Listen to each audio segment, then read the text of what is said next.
बिस्मिल्लाहिर्रहमानिर्रहीम।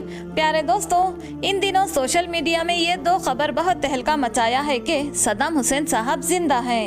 दोस्तों, आप ही सद्दाम हुसैन साहब को गाड़ी से उतर के हाथ हिलाते हुए इस वीडियो में देख रहे होंगे। लोगों ने उन्हें देखा और उनसे पूछा कि आप सद्दाम हुसैन साहब हैं? तो उन्होंने कहा कि जी हाँ। क्या आपको फांसी नहीं हुई थी? तो उन्होंने कहा कि फांसी नहीं हुई थी, वो सिर्फ एक अफवाह थी। इस बात से पूरी दुनिया में हलचल मच चुकी है और कुछ न्यूज़पेपर पे भी ये खबर छपाई गई है। दोस्तों, दूसरी तहलका मचाने वाली खबर ये है कि सद्दाम हुसैन साहब ट्रम्प को फोन पे बात कर रहे हैं। आप भी इस वीडियो को देखें। Speaking Arabic, we are recording the call for publication. Saddam, since you will be released from prison, do you want to send a message to the Arabs? رسالتي للعرب: أنا ينتهي حكمي سنة 2024.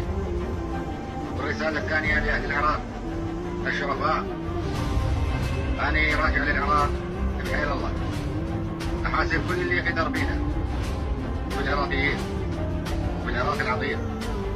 والله قلبي يحترق كل يوم إن أشوف العراق يتدمر وينضاق.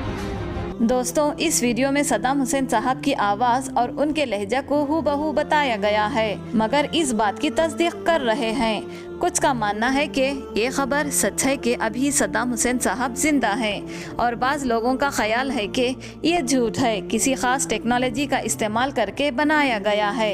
इन सब के बावजूद एक अहम तरीन वीडियो सोशल मीडिया में ट्रम्प की तरफ से जो बनाई गई है, ये पुरानी है या नई, अभी तक इसका कंफर्मेशन नहीं आया। दोस्तों, उस फोन कॉल में ये सुना कि कोई सद्दाम हुसैन साहब की जैसी आवाज को निकालकर ट्रम्प से फोन पे बातें कर रहे हैं। ये टेक्नोलॉजी को यूज करके फेक वीडियो बनाई है या कोई हकीकत है, अभी तक नहीं मालूम।